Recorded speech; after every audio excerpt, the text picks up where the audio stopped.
关心台南的安平区昨早有车路凹凹去，一台红摩托车驶过的时阵，连仔就喺掉伫这凹凹袂顶袂动。市府即马初步是判断讲，应该是涂骹大排水沟上过旧啊，在漏水，才会害地基流失去，已经在抢修。一台南门空车驶伫路向路面落落，车倒后轮落入去坑袂顶袂动。台南市安平区富平路甲健康世界附近，20早起10点外出现一个大坑，民众行到工去，司机脱困一完心惊惊。我一看，哇你嘞，天坑！啊，都驶过车就天旋地转的话，不要讲啦。啊，就陷落就对啊。不用陷落，10点10分尔。啊是老陷落，也是突然之间。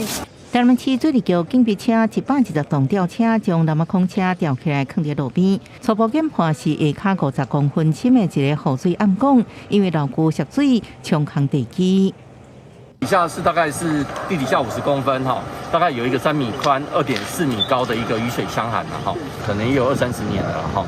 那这个因为老旧，那现在水利局呢，其实也在周遭附近，我们其实也在做这个箱涵的检视修缮。因为你一味的灌浆漏水点不处理也不行。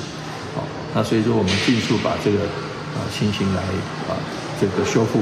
台南市府表示，工地地点顶礼拜也发生过车路陷落去的状况，感觉把修补过。